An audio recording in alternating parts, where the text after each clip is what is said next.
right, thanks everyone, and sorry we had to push the news conference back. We had some timing issues.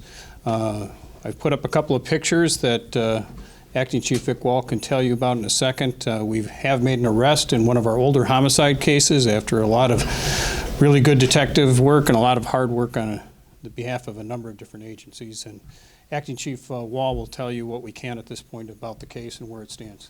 Chief?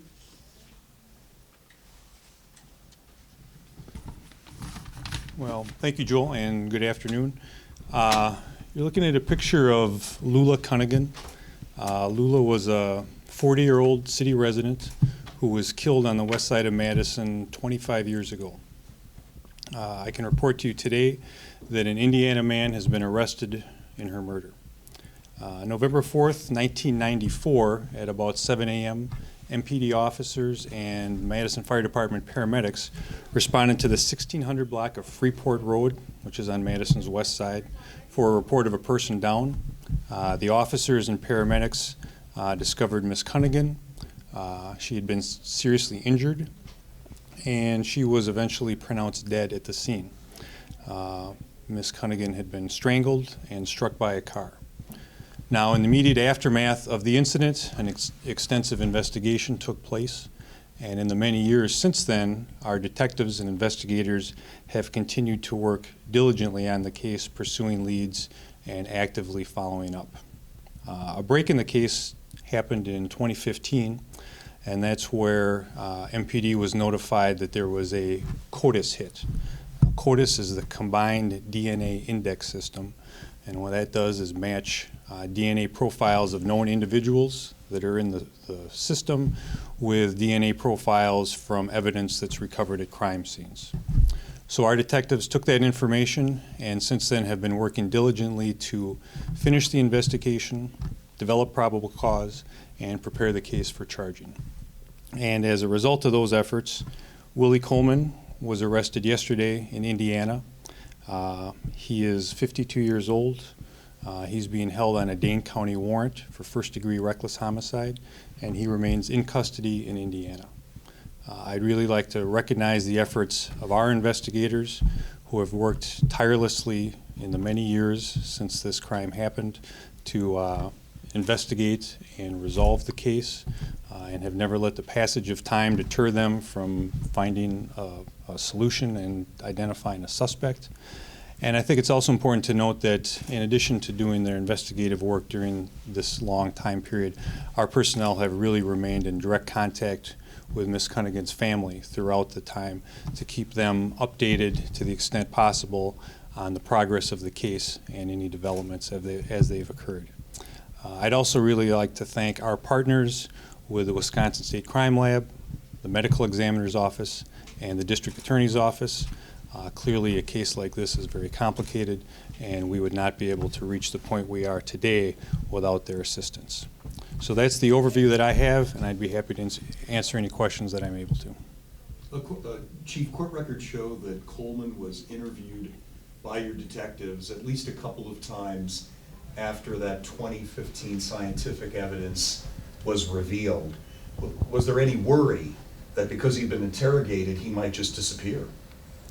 Well, anytime you're investigating any crime, and certainly a homicide that's 2 decades old, we can't do anything until we develop probable cause to make an arrest and reach a point where the district attorney's office is comfortable pursuing a charge. So simply having that hit from 2015 doesn't end the investigation or end the story, and obviously there's a lot more investigative steps that need to happen during that time period to get us to where we are today. So certainly you have those concerns, but that doesn't change the fact that we need to do our due diligence to establish probable cause and get the case to a point where it's able to be charged. Other questions? We started our live stream a little delayed, so can you just explain again her case and what led to this arrest? Lula is a 40-year-old, or was a 40-year-old city resident. She was killed 25 years ago on the west side of Madison. The case occurred on November 4th, 1994. It was just before 7 a.m. when our officers and paramedics responded to the report of a woman down, and they discovered Ms. Cunnigan with significant injuries. She was pronounced dead at the scene, and she had been strangled and struck by a car.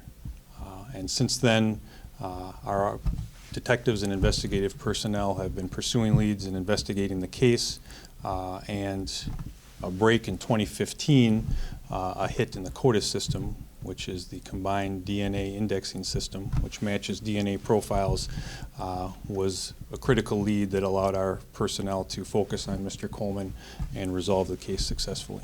Was there a connection between the two of them before? Was he ever on the radar in 1994 or after that, before 2015? Well, certainly we're at a point now where we are transitioning from investigation to prosecution, and it's important that we, not say or disclose anything that might jeopardize that prosecution. Obviously, Mr. Coleman has a presumption of innocence and will have an opportunity to defend himself through the case. Was there a relationship? Was it known that he was a boyfriend or anything like that? Those are things that we're not going to release at this time, and those will be things that will come out during the discovery process as the prosecution unfolds. Chief, can you give us any sense, with Coleman being charged with first-degree reckless homicide, yet you tell us that Cunnigan was strangled and run over by a vehicle, why a more serious homicide charge is not in play? Well, I guess two things. I would say first-degree reckless homicide is a pretty serious charge, and it is a homicide charge. But certainly, anytime we are dealing with a case that's old, 20 years old, we're certainly working in conjunction with the district attorney's office to determine what charge collectively we feel appropriate, what charge they feel they can prove beyond a reasonable doubt, and what charge they feel comfortable pursuing. And so that's a decision we reach collectively. But ultimately, the final decision is with the district attorney's office, and I think that's best answered by them. Is there people in the department that remembered working on this case that have spoken to you or anybody about whether it's a relief or that it was, it sort of feels good to get it off the books, at least for now? Well, certainly there are not a lot of us around who were employed by MPD in 1994. And I know a young Joel Despien reporter reported on this incident in 1994 before he came to work for us. But I think the fact that, that our personnel directly involved in the investigation weren't at the scene doesn't minimize sort of the impact that it has on us as an agency or the importance that we have with it. It's not unusual for cases to be transferred from detectives or investigators due to retirement and reassignment. So once that case transfers, the new detective and new investigators really take ownership for it and have a real vested interest in finding what happened and solving the case. So it's not every day that any police department is able to make an arrest in a 25-year-old homicide. So it's something that I think certainly is impactful on us as an agency and obviously is very impactful to the family. Chief, over the past 25 years, what's Coleman been up to?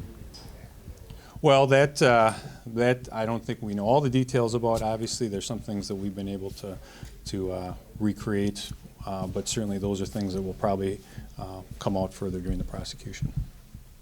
What have you heard from Lula's family now that there is this charge? Well, our detectives, as well as victim witness representatives from the district attorney's office, have been in close contact with the family, so they're aware of the arrest. We've been keeping them in the loop to the extent possible, and they've been, I think, certainly gratified and appreciative of the work that we've been able to do and the other partners that I mentioned have been able to do to bring this case to resolution. So it's been important for us to maintain that positive relationship and connection with the family during this time. Chief, remind me, were you here in '94? I was. What do you remember of this homicide? Well, I was just a young patrol cop working the night shift. I remember that it happened. I don't think that I was involved directly. I don't think I was working that night, so I don't have any recollection of being at the scene or having any direct involvement. But certainly, any homicide that occurs in our city is a big deal, so I definitely remember the details coming out and hearing about it. And, anytime there's a homicide today, even, it really mobilizes the department, and there's a lot of resources and effort put into investigating it in the immediate aftermath. And I remember that taking place and can remember some of the detectives who were involved in it who have since retired. But it's you know, it was a big deal at the time, and I can recall that. I know you said that you can't say anything about if they knew each other, but can you give us anything, even something very vague about a motive in this case? Well, again, I think that's, I guess the short answer is no. I think those are things that will have to come out in the prosecution to the extent we're able to recreate any of that. Can you tell us a little bit more about Lula at all? Well, I don't know a whole lot about Lula. I mean, I know that, again, she was 40 years old. She did live not too far from the scene of the killing, and so I think she was a West Side resident at the time. I do know that much, but she does have family that still live in Madison so the family that we've been in touch with are residents, so I think there's connections with the city. Any children at all? Or? I think so. I think the family involves children, the people that we've been in touch with, yes.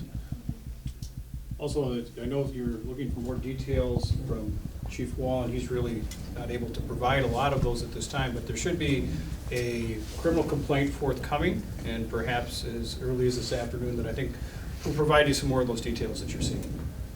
All right, thank you.